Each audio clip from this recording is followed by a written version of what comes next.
Shalom adik-adik, selamat hari Minggu. Semuanya sudah siap untuk mendengarkan firman Tuhan kan? Mari langsung saja kita berdoa terlebih dahulu ya. Tuhan Yesus, terima kasih untuk hari Minggu ini. Kami sebentar akan mendengarkan firman Tuhan. Mohon kiranya Tuhan menolong agar kami dapat mendengarkan firman Tuhan dengan baik. Kami boleh mengerti dan juga dapat melakukannya. Pimpin sertai Loselisi akan menyampaikan firman, kau mengurapi. Terima kasih Tuhan Yesus. Di dalam nama Tuhan Yesus kami berdoa. Amin. Wah, adik-adik, ini bangsa Israel ini lagi ngapain ya pada ngumpul-ngumpul rame-rame gini ya? Mereka sedang ngantri. Walaupun ngantrinya tidak dalam satu barisan begini, tapi ngapain ngantri apa ya kira-kira rame-rame gini ya? Mereka ngantri makanan? Kayaknya enggak deh. Ngantri sembako? Aduh, enggak lah. Oh, ngantri ambil air minum? Bukan itu adik-adik. Lalu mereka ngapain ya rame-rame? Oh, ternyata bangsa Israel ini ngantri ya rame-rame itu nunggu giliran mau ngomong-ngomong dengan Musa. Wah, mau ngomong-ngomong aja kok pada ngantri ya. Ngomongin apa sih? Ternyata adik-adik, Musa selain punya tugas sebagai pemimpin ya, memimpin bangsa Israel dalam perjalanan dari Mesir ya, mereka kan melewati padang gurun kan begitu ya. Ternyata selain Musa punya tugas memimpin mereka, Musa ini ternyata setiap hari adik-adik, setiap harinya itu mulai pagi sampai petang. Petang itu waktu matahari terbenam ya. Jadi Musa itu mulai pagi sampai petang duduk dan menunggu masing-masing atau tiap-tiap orang bangsa Israel ini yang punya masalah cerita ya. Dikasih tahu sama Musa, menyelesaikan masalah. Terus ganti lagi yang lain gitu tiap hari.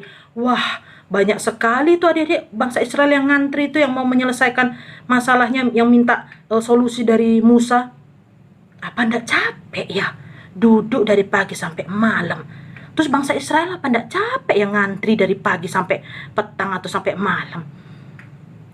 Suatu hari papa mertua Musa yang bernama Yitro datang dan melihat, loh, Musa ini ngapain sih? Dari pagi sampai petang sampai malam, ngapain aja dia ya? Bangsa Israel juga rame-rame gini, ngapain ya?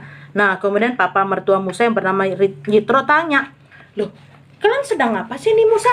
Kamu sama bangsa Israel ini dari pagi sampai petang begini. Terus Musa cerita, oh gini loh papa mertua, bangsa Israel ini lagi nunggu giliran. Mereka meminta petunjuk Tuhan ya. Kalau ada masalah di antara mereka ya, misalnya yang satu lagi bertengkar dengan yang lain atau ada masalah, aku yang memberikan jalan keluarnya atau aku yang menyelesaikan masalahnya. Atau kalau mereka bingung ya, mereka mau buat sesuatu tapi mereka bingung caranya ya apa, keputusannya ya apa, nah aku yang kasih tahu, kata Musa seperti itu. Tapi Yitro mertua Musa berkata demikian, Musa, sebenarnya seperti ini tidak baik engkau lakukan. Kenapa? Karena kamu cuma seorang diri, kamu cuma satu orang. Mulai pagi sampai petang, kamu itu kecapean ya. Terus bangsa Israel itu juga ngantri segitu banyaknya, mulai pagi sampai malam ngantri, juga mereka capek. Kau gak akan sanggup lah kalau menyelesaikan masalah mereka ini kalau kamu cuma satu orang saja. Musa, aku tak kasih nasihat ya, kata mertuanya yang bernama Yitro itu adik-adik. Gini, lebih baik kamu memilih orang-orang yang memang dapat dipercaya ya, orang-orang yang memang takut akan Tuhan ya. Memilih mereka terus buat kelompok-kelompok. Jadi mereka itu nanti ada yang menjadi pemimpin satu kelompok ya, kelompok 1000 orang, satu kelompok 100 orang, satu kelompok 50 orang, satu kelompok 10 orang. Nah, ada pemimpinnya. Nah, mereka sendiri bangsa Israel itu sesuai dengan kelompok mereka masing-masing ya. Jadi kok mereka ada masalah yang kecil-kecil gitu ya, mereka bisa minta ke pemimpin yang selesaikan. Mereka kalau perlu nanya apa gitu ya, minta saran apa, mereka ke pemimpinnya sesuai dengan kelompok-kelompok itu tadi. Kalau ada masalah besar mereka tidak bisa selesaikan, baru mereka datang ke kamu Musa Nah, kalau gitu, kamu tidak kerja sendiri, ya, kamu tidak akan capek lagi.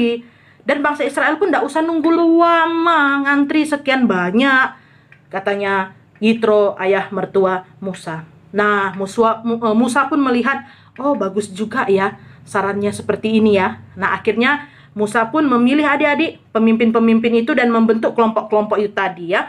Kelompok 1000 orang, 100 orang, 50 orang, dan 10 orang. Terus Musa ngajari dulu pemimpinnya ini. Gini-gini ya caranya ya. Terus ngajari firman Tuhan ya. Gini-gini ya firman Tuhan ya. Jadi kalau bangsa Israel minta petunjuk firman Tuhan, kalian bisa ngajarkan. Nah, semua ini adik-adik akhirnya bisa berjalan lebih teratur ya, lebih tertata. Jadi Musa pun yang tidak terlalu capek, bangsa Israel pun yang nggak terlalu capek, tapi semuanya lebih berjalan teratur, semuanya lebih berjalan dengan lancar. Ya. Nah, begitu juga adik-adik dengan kehidupan kita. Supaya kehidupan kita dapat berjalan lebih baik, lebih lancar, lebih damai, Tuhan itu juga memberikan kita suatu peraturan, gitu ya, suatu peraturan bagi kita. Ya. Di rumah, ya ada papa mama yang mengatur. Ya. Di sekolah ada guru-guru yang mengatur, di sekolah minggu ada guru-guru yang mengatur ya. Walaupun memang adik-adik terkadang peraturan itu terkesan kaku ya, kadang-kadang kita tidak mau diatur-atur ya, tetapi peraturan itu perlu supaya apa, semuanya dapat berjalan dengan lancar ya. Coba saya kasih contoh ya, peraturan di rumah kita masing-masing. Misalnya peraturannya yang pertama, kalau pulang dari sekolah ya, atau baru pulang dari mana begitu, sepatu, sendal itu ditata dengan rapi di tempatnya ya. Tidak ada boleh dilempar-lempar, uncal-uncal gitu. Nah, kalau kita tata dengan rapi di tempat kan jadi bersih, jadi rapi. Kalau kita asal-asal lempar-lempar, ayo, ada yang di ruang tamu, ada yang di dapur. Nanti kalau pas mak kita lewat terus kesandung gimana? Ya kan? Atau peraturan sebelum bobok, sikat gigi, cuci kaki, itu kan peraturan. Memang mungkin kadang kita males, aku nggak mau sikat gigi, aku mau langsung tidur aja, aku nggak mau cuci kaki, aku mau langsung tidur aja. Nah, terkadang kita nggak mau diatur kan? Kalau kita nggak mau diatur, nanti gatel-gatel ya, kotor nanti semua ya kan? Di sekolah ya. Nah, memang sekarang adik-adik masih online ya gitu ya. Tapi kok sudah ke sekolah, peraturannya apa? Nggak boleh telat, harus pakai seragam ya. Terus kemudian kerjakan tugas ya. Nah, kalau nggak ada peraturan, tidak boleh telat ya, semua telat semua lah adik-adik kalau nggak ada peraturannya. Terus nanti waktu gurunya mau ngajar, loh muridnya kok 1-2 orang yang datang, yang lainnya kemana?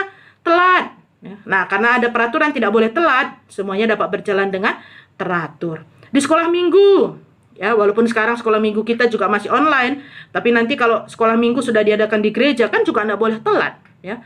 Sekolah minggu jam 9 gitu ya. Terus kita telat, ada yang datang jam 10, ada yang datang jam 11, ada yang datang jam 1 siang, yuk terus gimana ya toh? Terus pakai baju yang rapi dan bersih, kan gitu peraturannya. Masa adik-adik pakai sendal kamar mandi ke sekolah minggu ya toh? Pakai baju tidur ke sekolah minggu kan nggak mungkin ya toh?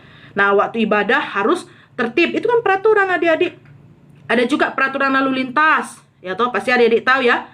Lampu merah berarti kendaraan harus berhenti, lampu hijau kendaraan berjalan. Coba nggak ada peraturan, ya macet perjalanan ataupun lalu lintas itu.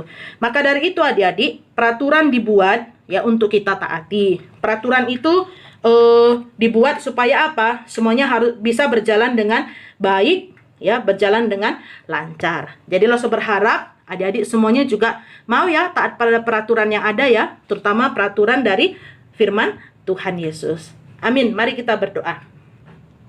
Tuhan Yesus, peraturan-peraturan yang ada itu membuat supaya kehidupan kami berjalan lebih lancar, lebih baik, dan rapi, juga tertata. Terkadang memang kami merasa malas ikut peraturan-peraturan, tapi Tuhan tolong supaya kami mengerti bahwa sebenarnya mematuhi peraturan itu adalah untuk kebaikan kami. Ajarkan kami juga untuk taat pada peraturan, terutama peraturan-peraturan dari firman Tuhan sendiri, supaya hidup kami boleh semakin menjadi baik dan memuliakan nama Tuhan. Terima kasih Tuhan Yesus, di dalam nama Tuhan Yesus kami berdoa. Amin. Nah, untuk ayat hafalan kelas balita, Mazmur 19 ayat 8b, isinya peraturan Tuhan itu teguh. Kemudian kelas kecil, Amsal 3 ayat 12, Ayat hafalan kelas besar, Ibrani 13 ayat yang ke-7. Lalu aktivitas, ya. Nah, aktivitas adik-adik balita, nanti adik-adik centang ya, kasih tanda centang, kasih tanda benar pada perilaku yang boleh dilakukan. Kemudian kasih tanda silang ya pada perilaku yang tidak boleh dilakukan, yang tidak boleh ditiru ya. Untuk aktivitas kelas kecil, coba adik-adik hubungkan, tarik garis tokoh di gambar ini dengan tempat tugas mereka masing-masing ya. Tempat peran mereka masing-masing ya. Dokter tugasnya di mana gitu ya. Kemudian yang kelas besar, coba kalian tulis atau sebutkan apa-apa saja yang menjadi peran dari masing-masing tokoh di gambar ini ya. Orang tua itu perannya apa sih, tugasnya apa sih gitu ya. Anak-anak ya tugasnya perannya itu apa sih ya. Lalu berharap semua kita dapat mengerjakan aktivitas ya, dan hasilnya nanti dikirimkan ke loso kelasnya masing-masing yang sudah ditentukan. Baik adik-adik, sampai di sini dulu untuk ibadah kita. Tetap semangat, tetap sehat semuanya. Sampai ketemu minggu depan. Tuhan Yesus memberkati.